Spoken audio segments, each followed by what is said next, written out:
So our next speaker I want to introduce, he's a distinguished leader in the design industry and also the head of creative for the NFL. And we're very fortunate to have him here. With a career spanning over 2 decades, Dane's work has earned him prestigious awards such as Sports Emmys and Clio Awards. Today, he leads a team of over 50 creatives in the NFL, where he's focused on elevating the fan experience and shaping the league's brand narrative across major events, media platforms, and beyond. Ladies and gentlemen, Dane Storrusten. Sorry, Storrusten. Thanks, Carla.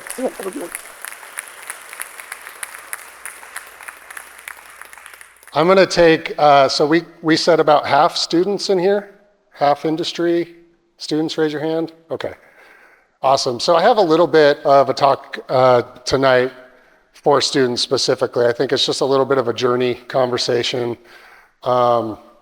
And Nate touched on it a little bit on how important the journey is. And so I'm going to walk through that a little bit. Don't be upset if I crash through a few slides quickly. I didn't realize the screen was going to be this big, so I hope I don't give anyone vertigo. I'm going to jump overhead. My name's Dane. I'm a designer. I call myself a designer, identify as a designer. As you get later in your career, you start to get fancier titles and things that you have to explain to people. I'm a designer at heart. I design every day. It's my hobby. I don't do anything else. I'm very hands-on, and I practice my craft a lot. But when I say designer, it's quite a few things underneath that. I'm a brand strategist. I work on brand identities. I'm still a graphics and motion designer to this day. I still do a lot of hands-on work. A lot of people don't even know that. People I work with don't even know that sometimes. Storytelling and writing is a really important part of my job and has been for quite some time, and something I definitely don't take lightly. And certainly creative direction. That's the ability to take a really lofty idea and pull the right resources together and get it executed. And so I'm happy to say that I do have a focus finally. It's been a long time in my career where I was kind of bouncing around doing lots of different things. And I can safely say, and I hope for the rest of my career, I'm focused on sports, entertainment, and technology. That's my gig. And kind of my positioning statement for myself is that I build signature sports and entertainment brands that win hearts. And it's a very simple mantra, and it's just about winning the hearts of people. That's really it. Every project I start begins with that, and that's the guideline that I use. I do some other things. I have some hot rods and motorcycles that I work on. I'm a tinkerer, and I love pouring money into really impractical forms of transportation. And it's the love of my life. It's how I grew up, and that's probably the only other thing I do other than design. I'm also a father and wife. I have a wife and 3 kids, and at the center of it is this toddler. And yeah, it kind of changed my life, changed my ability to meet deliverables and manage my time and all that, but wouldn't have it any other way. And so I thought what I might do just really quickly here, and I'll try to get to some of the NFL stuff, but I bounced around a lot. Unlike Nate, I didn't work for a whole bunch of really cool brands leading up to the NFL. His story is much more interesting and successful than mine. And so I grew up as an 80s kid, right? And I had an affinity for sports early on, and it's no wonder because sports in the 80s were awesome. I mean, the Boz, the Bash Brothers, Air Jordan, primetime Deion Sanders, Bo Knows. I mean, it was the birthplace of sports marketing and athlete brands. I also was, I grew up in hot rod culture. My dad had 4 or 5 muscle cars in the driveway, and my yard was always full of cars that didn't run. And I was really inspired by, Big Daddy Ed Roth and Cartoon Magazine and George Trosley. He was a cartoonist back in the day, and I'd go into the 7-Eleven and pick up the newest edition of Cartoons Magazine. They had drawing tutorials in there and everything else. And then, of course, Mort Drucker and Mad Magazine, who was reflecting pop culture every month. And so early on, I was an artist and an illustrator. I started to form my own kind of flavor of hot rod art, I guess. I was experimenting with different mediums and trying different things, but I was really kind of a one-trick pony and one-dimensional. This is all I knew how to do, and it came easily to me, and I loved it. I was happy. It was easy. I started pushing that a little bit, and now this is like junior high, mind you, high school stuff here that you're looking at. And so I got into portraiture, and I really was fascinated by celebrities and movie characters and athletes and everything. And so I loved exaggerating and distorting faces and was obsessed with likenesses and stuff. So I got into that, and this was really like coming out of high school and going into art school. This is what I had in my arm. I was like, I'm going to art school. I'm going to get hired by a magazine, or I'm going to get an agent, and people are just going to come to me for my art. That was my whole career plan coming out of high school and going into art school. As I got into art school, I started to learn a little bit more about print production and typography and applying my art in a commercial sense and giving it some kind of purpose. And so that was a whole new, horizon. And I was also, as I was going to school, we were just transitioning from like all analog workflow to digital workflows. So that's how old I am, right? So like think camera ready art, print production, desktop publishing, and just at the very beginnings of the internet and digital workflows. And so kind of a cool time to be coming out of school because I feel like I got to learn both sides of that coin.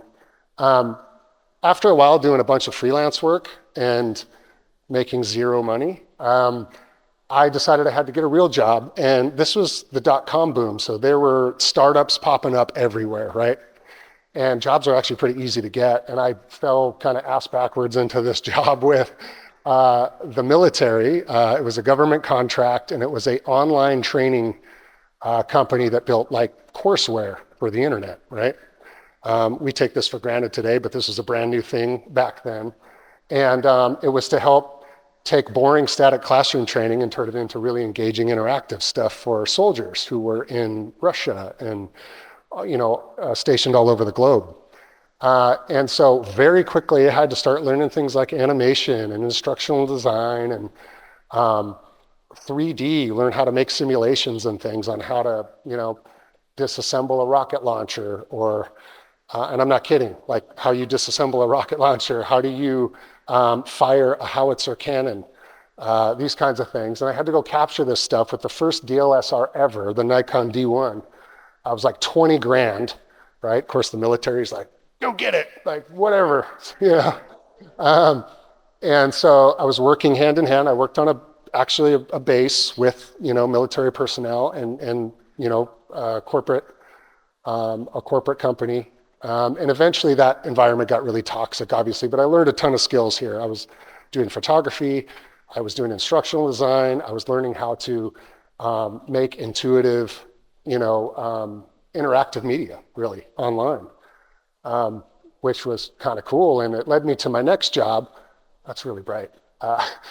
Led me to my next job at Microsoft, of all places. So I was like looking around and I thought, man, I need a big brand on my resume because, none of the .com and startup stuff I was doing was really well known. So I was like, I got to go get a job somewhere that's got some clout. And I got a 3-month contract with Microsoft. So I quit my full-time job and jumped into this 3-month contract and got to work on some of the coolest stuff I've ever gotten to, I've been exposed to. And again, fell completely backwards into this. I said yes to an opportunity. I had no idea what I was doing. I had no business being there. I didn't have the skill set, but I did have a portfolio and I could, I had confidence, I suppose, was what I had going for me. So I worked on an incubation team that helped, that really was envisioning new consumer software and gaming. So it was like their gaming division. This is when Xbox was a little baby. And I got to experiment with all kinds of cool stuff. Touch interfaces, voice recognition, autonomous robots, all kinds of weird stuff that we couldn't talk about for many years after. This was way before the iPhone. We were working on interfaces that were on a sphere, right? It was all stuff that you would like see in a museum, I feel like. but I cut my teeth kind of learning a little bit about engineering and how humans interact with computers and new interaction models and just tinkering really with technology and software. And again, nothing I went to school for, nothing I would have planned 6 months beforehand. Now you guys know Microsoft Surface is this little guy right here. But back then it was this huge interactive coffee table that was supposed to be in the home and was horizontal, and you could play games on it and sort photos and all kinds of fun stuff. But I learned some really cool skills at Microsoft in the 6 years I was there. I got back in touch with my artistic side, and I did a ton of storyboarding. And this was like foreign to Microsoft. It's all engineers at Microsoft. And I had to learn how to communicate really complex ideas to non-creative people. So product planners and engineers and software developers and everything. So I learned really quickly, again, forced into a corner, on how to do diagrams, data visualization, wireframing, quick animation prototypes to kind of communicate ideas. And I promise all this is relevant for later. But yeah, so I'm picking up these kind of interesting skills along the way with each job and don't really have a path forward, or a planned path forward, I should say. I was just kind of like reacting to the things that were in front of me and saying yes to things and figuring it out real fast. And so the Great Recession of 2008 hits, right? I get laid off from Microsoft, and I was super relieved because it was a lot of corporate bureaucracy, and I was a workaholic. I was there for 6 years with no family, just like burning the midnight oil every night. And I was just burnt out. And so I was really relieved when I got the call to get laid off, actually. And I was excited to go out and just do something simple again, right? It wasn't a super secret project. It wasn't this, something really heavy I couldn't wrap my mind around. I was like, I want to go design a poster. I want to go design a website or a logo, little things that I hadn't got to do for quite a long time. And so I moved down to California and just to kind of chill out and figure out what I wanted to do. And turns out another guy from Microsoft also moved down to California, and his name is David Morlock. And we started a little studio called Soul Cake in San Clemente. And the cool thing about David that I had never really found another person like this that had a philosophy of like work-life balance. And so he was amazing with kind of mixing his family life with his career aspirations and the work he was doing. It was just like one blob, an amoeba. And he just seemed like the happiest person I had ever met. And I was very the opposite at that time. I was like, work stays over here and personal life stays over here, and I don't mix them, So I learned a lot from David. I was super inspired by him and the way he thought. And it caused me to start thinking about the type of things I was working on, what really meant something to me. And we did a lot of fun things at Soul Cake. And our motto was really simple. It was have fun with design and have cool clients, right? So, and we were a small studio. You might remember, Nate, you said Skull Candy. We worked with Skull Candy. It was right, we were in San Clemente, right on El Camino Real there. We probably crossed paths at some point. But at this point, we got to work with, consumer electronics. We got to design longboards. I got to work with all the golf companies and design drivers and come up with new sports brands to try to, disrupt the industry or whatever. And we had just a blast for 4 or 5 years doing this. And the key part about Soul Cake was that it brought me back to sports. I hadn't done anything with sports in 8 to 10 years, right? I just worked in the industry. I was using my design skills and, making okay money and doing pretty well, but it really wasn't stuff I loved to do. And so that kind of got me hooked. And then, 4 or 5 years into that, even with cool clients and everything, you still get kind of burnt out with an agency. And I got to a point where we were doing so much work that I couldn't even really enjoy any one of the projects. So I started to delegate work to a few of our other really, really talented people that we had working with us. And I kind of went on my own and created my own little like sports studio agency. And my whole idea was, you know what, this like started a fire in me, and I was really excited to just go work on my own thing and do it my way and not have to compromise or not have to collaborate with anybody. I'd been doing that for quite a long time.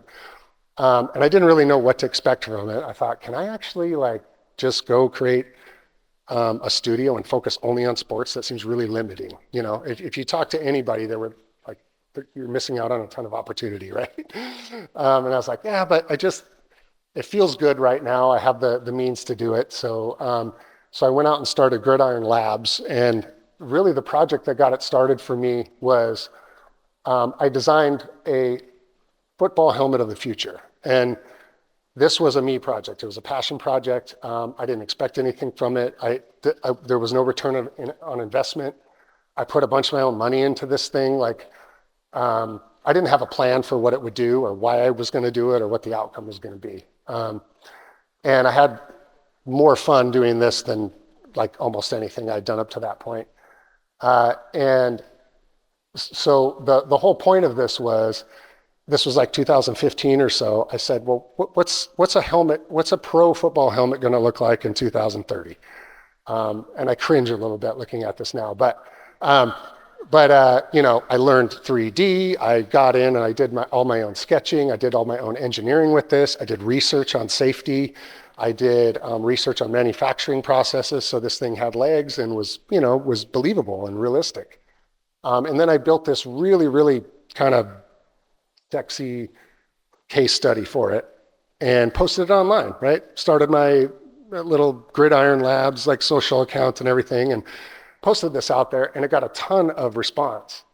And the next week, I got published on Digital Trends, and it was up there for a week, and I'm like, who submitted this? I was like, I didn't tell anybody about it. I just kind of posted on social media, and like immediately I was getting calls from manufacturers. I was getting calls from entrepreneurs, investors.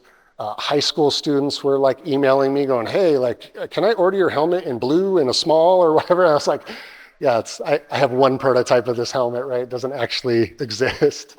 But it was really charming to get that kind of feedback from somebody. It was meaningful to me.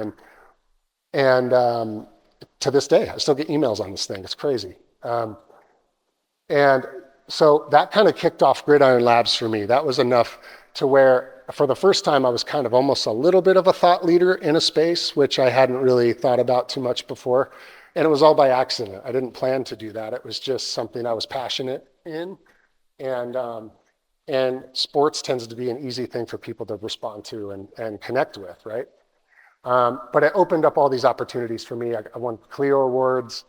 And they were the ones that were really meaningful to me because I did all the work on them. I paid the entry fee and all of that, right? It was all out of pocket for me.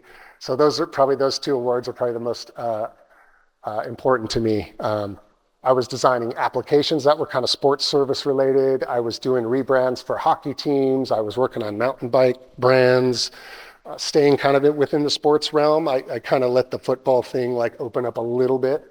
But Supercross as well. So I had a lot of fun and started to really find a niche there.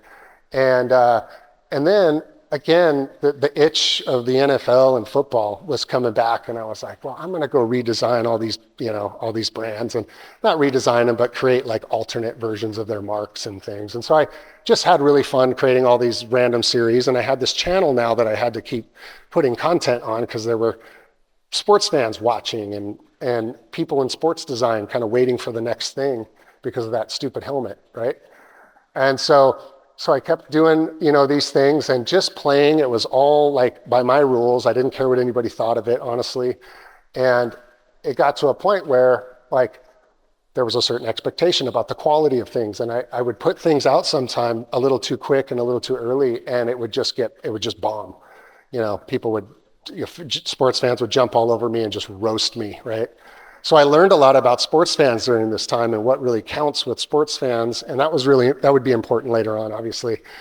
But yeah, so I was just putting my work out there, getting immediate feedback, and that was super valuable and kept me going.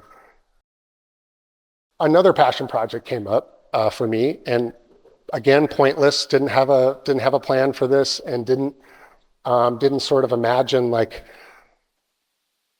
it would get me anywhere, or that I would get a specific client from this. I wasn't thinking about the NFL so much here. It was just more about my kind of sports community and the sports fans out there. I was really tied into what they thought. And so I was watching Thursday Night Football, which was with NFL Network at the time. And it was all these like really heavy duty 3D environments and 3D logos, and all the sports packages kind of looked the same to me after a while. It was like really expensive looking, and really leaned into only the logos. And I was like, there's got to be more to like team brands than this. They're all starting to kind of blend together, right?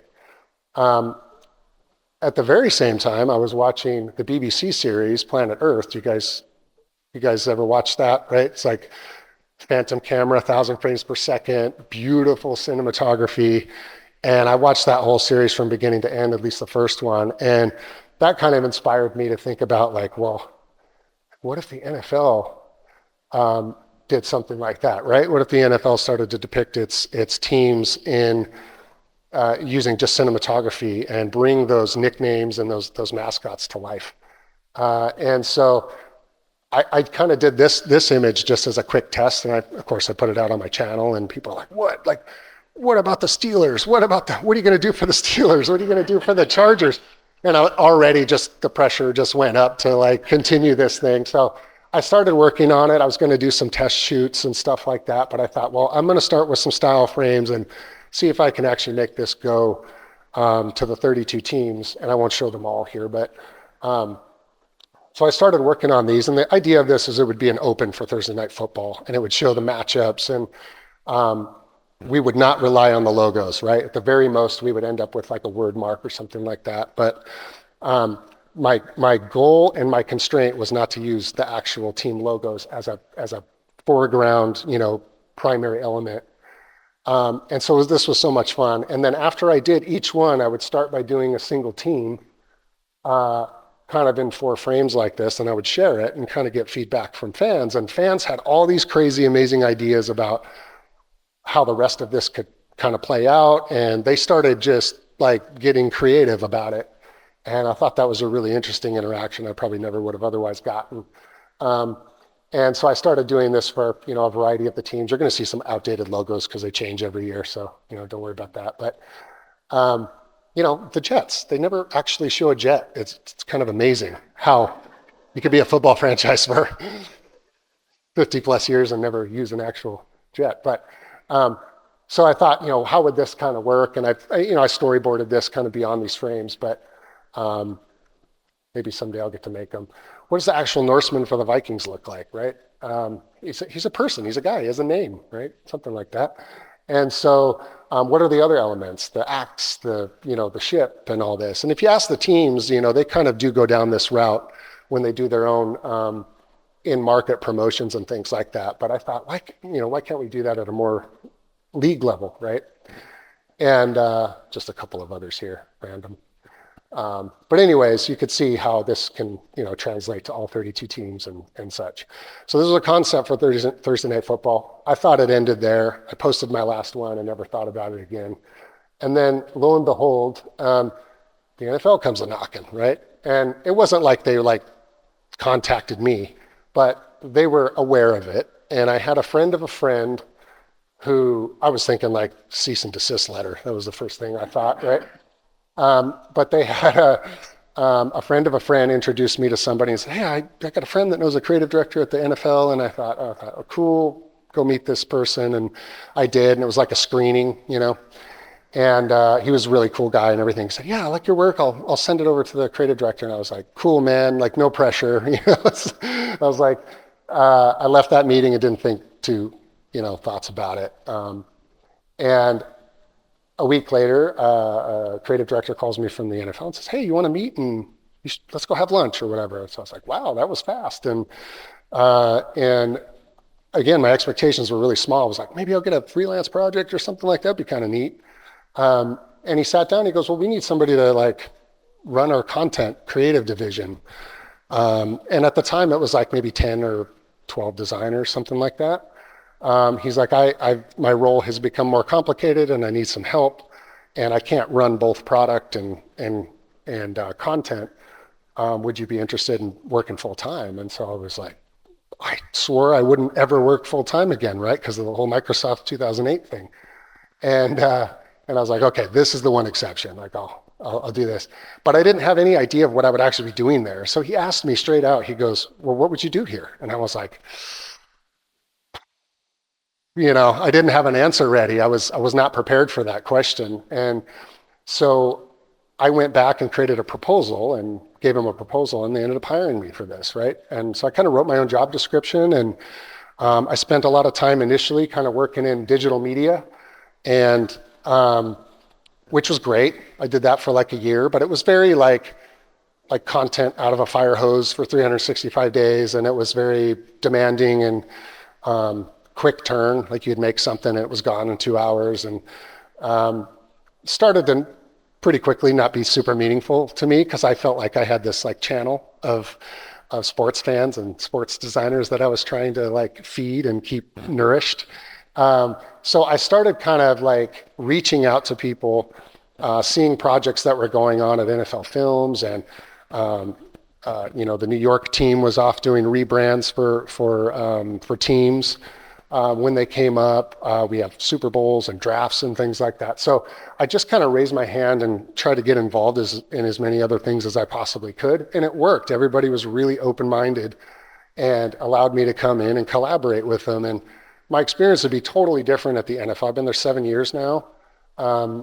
It'd be totally different if I just kind of stayed in my corner and did what my job description said. So definitely, it's been a journey to just try to figure out like what's next and what other meaningful things can I do here that move the needle. I mean, the NFL is a huge, conglomerate, and maybe one of the biggest media brands in the world. How do you make a difference at a place like that? It's almost like that reverse like psychology depression thing where you're like, man, like I could come up with the best idea in the world tomorrow and it probably wouldn't even be on the radar, So you have to kind of manage that. I think that's probably the toughest part of the job is figuring out where you can make a difference. Certainly the community and things like flag football now are starting to get exciting. So those are really great things. But I'll just go through a couple of NFL projects real quick here, if you guys don't mind. This was like the it project for me. Going back to my time as a kid, looking up to all the sports greats in the 80s. Like I was like, if I could design a team brand and watch it on the field, that would be the ultimate. So I worked with a really great creative director at the NFL. Her name is Molly Wilkie, and she, by God's good grace, brought me into the project because I lived in LA at the time, and they were redesigning the Rams and the Chargers at the same time, and they were both going to share the same stadium as they do today. And so they kind of split the teams up, so there was like no conflict of interest, right? We're like, let's have one team work on the Chargers and one team work on the Rams, and I was a Chargers fan as well, San Diego Chargers fan. So this was like on many levels, maybe my favorite project to this day.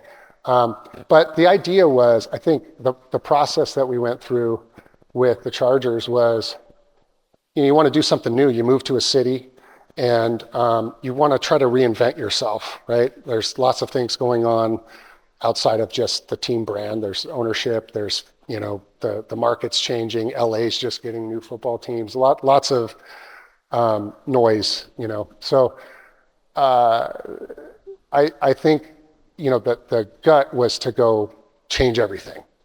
And so I think what I'm most proud of on this project is that my voice was, don't change everything. Try to hold on to some of the equity that you've got. You're a great franchise. You've been around since 1960.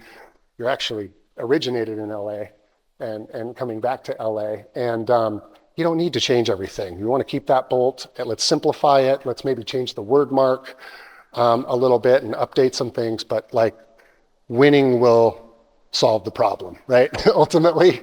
So don't, if you can't be and at the time, I think they were struggling a little bit. Rams were really, really good. And it was like, well, if you can't be like the best team or the winning team, be the cool team, right? So we really tried to lean into that. The Chargers creative team took this and ran with it completely. They did an amazing job. But the uniform design and everything was something I think we're proud of as well, just because we had to go sample moments throughout their history, which they have many eras of uniforms. I won't bore you with that, but we took a little piece of all those different eras and we kind of brought them into this, more unified design system where we had the same bolt really again, but we just kind of shifted some key lines around and inverted some color. And so we tried to keep it really clean and simple. And now they have one of those uniform systems that I think they have like 7 different combinations they can get out of this uniform, which is really, in sports, that's a big deal. With all these new uniform series kind of popping up. And the Chargers, seeing them 3 or 4 years later out on the field is just a huge rewarding feeling. And thanks to all the great collaborators and everything out there. And I think the biggest moment is like when you kind of see it on center field at the 50-yard line, just massive and huge. I think and now in SoFi Stadium on the Oculus. But yeah, I think it's held up okay for the past few years, and I've got the pleasure of working on probably 4 or 5 teams, and that's not really even my job at the NFL primarily. But again, I'm just like, hey, get me involved. How can I help? And it's really been great. So I'm going to walk through really quick. We did a graphics package for our new games lineup at NFL Network, and this was also a really great project for a few reasons. One was that we got to kind of rebrand NFL Network a little bit. It was an opportunity. Thursday Night Football got sold to Prime, and Prime took over and kind of did their own thing with it. We had this really old package, and it was great at the time, but it was like 12 years old, and it was very kind of one-dimensional.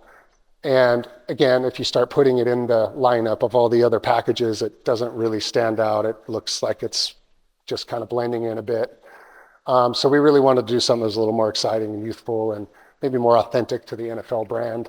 We were already doing this on our shows, on our studio shows like Good Morning Football and Total Access, starting to simplify things, go a little bit more 2D and clean, graphic design, typography.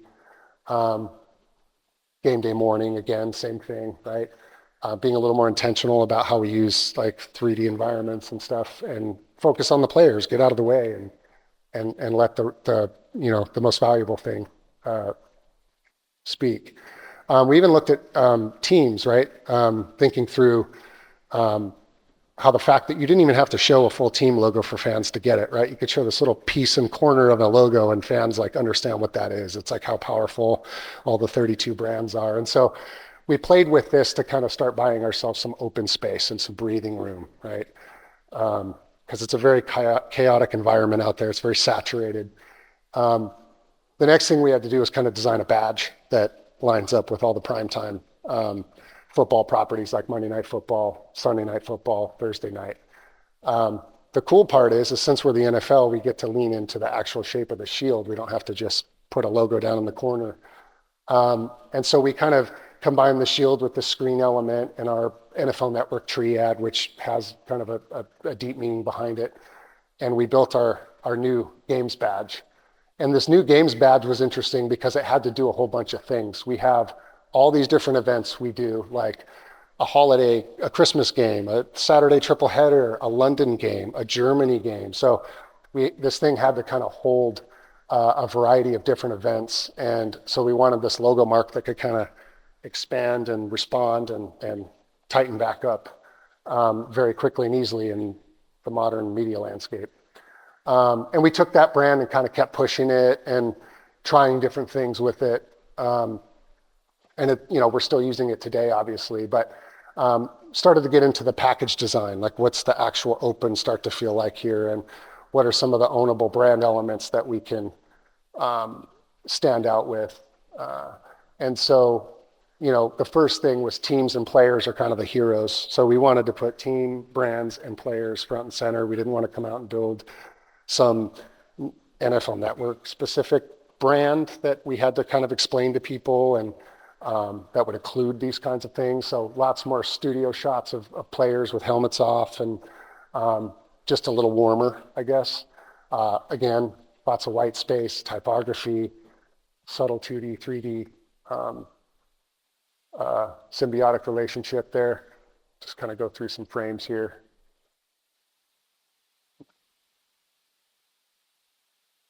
Right. And then some surprise elements, right? We want to be able to drop little surprise moments in here. So, because it can get stale after a while. You watch this over and over and over again for a 3-hour period, 16, 17 times a year. So how do we keep it fresh?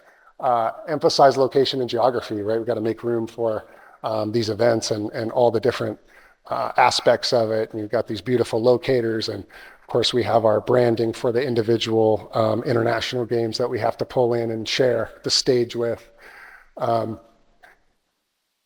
so these are just some quick kind of frames. I'll show you a quick animation here. And then certainly NFL Network, we had to have some evergreen elements here too that we could kind of use and that were ownable. You know, Fox has their robot, right? What's our version of that, essentially, which kind of starting to become our football up here. Just kind of a couple frames here.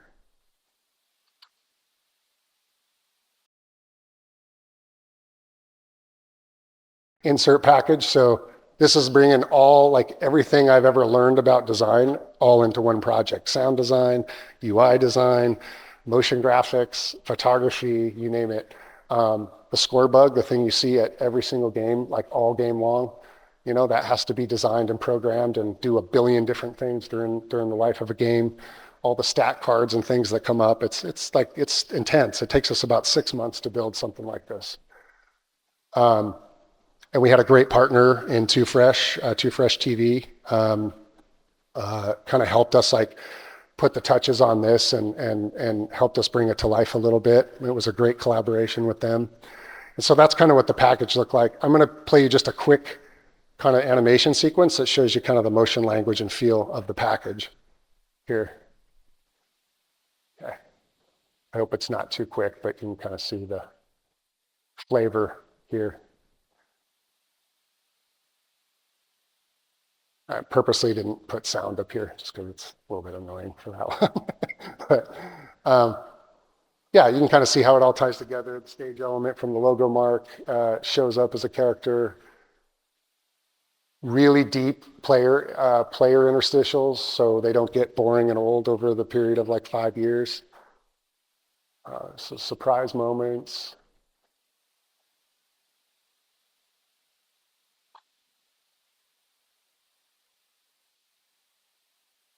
Sponsorships, like it's got to do a lot of things, right? And then ultimately, ultimately, it ends up going into a real open. So that's just kind of a highlight reel of it, but it feels something like this at game time.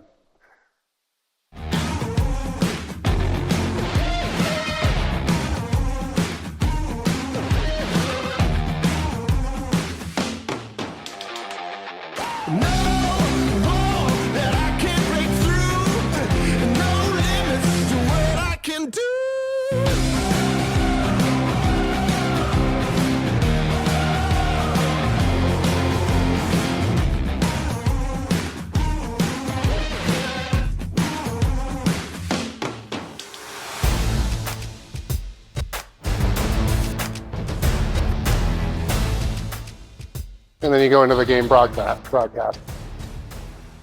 that's kind of a quick idea of what an open looks like. Thank you, guys. And I think the thing that was most exciting, one of the things that happens is marketing ends up having to go do their own thing with a game package like this. And so a lot of times they don't really connect very well. Marketing team's got to go do campaigns over here on the side, and they've got to hire other agencies. And so we tried to make it really easy on them to use the elements from the package in the actual tune-ins and promos and things, which is where things tend to kind of go off the rails, just to kind of make the identity a little more cohesive. And so we wanted to make sure this stuff looked good in like a web banner, which is like the lowest common denominator, right? Um, and so these elements translated really well to small screens and, really, really small size assets on the top of like Amazon.com or any off-platform placement. So yeah, it was great. I'm going to jump past this one since we're out of time. Bear with me. Oops. And jump into the Sphere stuff real quick, and I'll end on this, I promise. Thank you for taking your Wednesday night and staying late. So this last Super Bowl, we got a project. Obviously, the Super Bowl was in Las Vegas, and lots to do in Las Vegas. Our events team is amazing. They go take over every city, and they have to kind of paint the city in Super Bowl. They come up with a whole style guide for Super Bowl. They dress every building, every landmark in the city. And of course, all eyes were on the Sphere because it was new at the time, and Formula One had just done a big activation on it, but still relatively new device, really. And I think even the Sphere team was still kind of learning like what's effective, because it's really easy for something like this, the Exosphere, to turn into just a big like billboard, or turn into a big messaging like kind of sponsorship tool. And so it gets noisy very quickly. And when things get noisy at that scale, people ignore it. So that was one thing we were kind of worried about. Super Bowl is a whole week. It's a week event. It's not just one game. And so the whole week leading up, we had to think about the programming of the Sphere. And we talked about it for months. And I think we finally got a deal done in like January. Super Bowl's in February. So we had a month to do something. And our budget wasn't super huge. A lot of people think like, oh, it's a Super Bowl, like the budget's off the charts. For this, it wasn't. It was like, well, we might make it and we might not, and we either might have something on the Sphere or not at all. Like it was really cutthroat. So a friend of mine, Keith Cosrow at NFL Films, we were kind of talking about this ring idea, and everybody thought it was a good idea, but nobody really like grabbed onto it and said, this is how we'll do it, and or envisioned it. And so we started kind of going this route, one, because we didn't have a lot of time, and two, it's the easiest, it's the easiest thing to connect with the 32 fan bases, right? Show all 57 Super Bowl rings.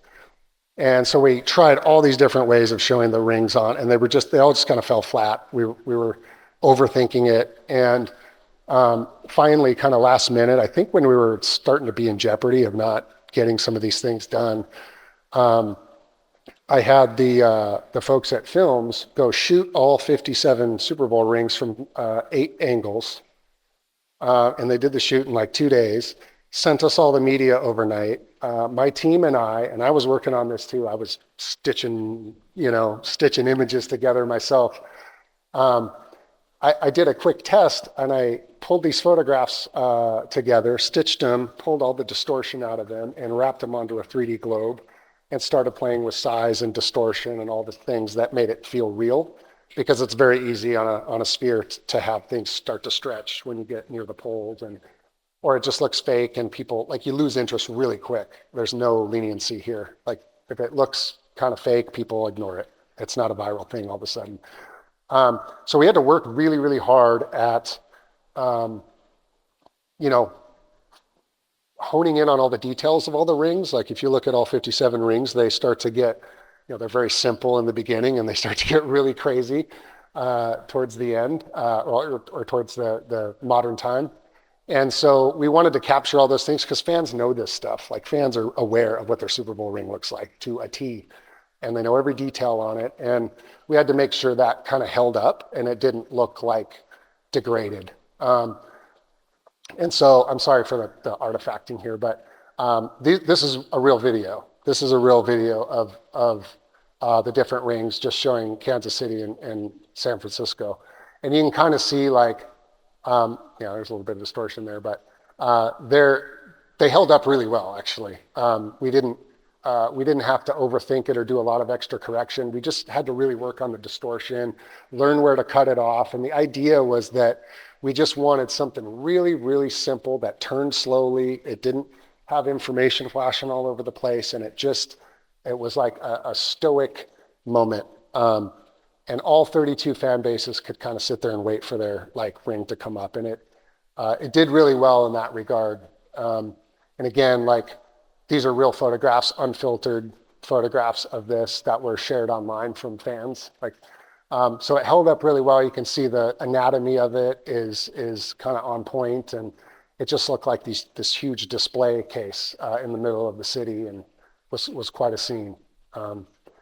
So it worked out really well, but it was very scrappy. It was a very scrappy project and didn't have a great budget, didn't have a good timeline. I'm not even sure we had enough experts in the room to do a brand new activation like this on a new device. But yeah, we got it done, and it did very, very well from an engagement standpoint. And I think my favorite thing about it is like the comments on these things were like, okay, that's cool. You know, it wasn't like you didn't have to explain it to anybody, and there wasn't really anything bad about that you could say about it. It was just authentic and just genuine to the brand. And I think those are the hardest things to do with a big brand like the NFL. And I'm really proud of just keeping it simple, I guess. So that's a lot. I gave you guys a whole lot of stuff. Thank you for taking a little extra time. But that's it for me for now. Appreciate it.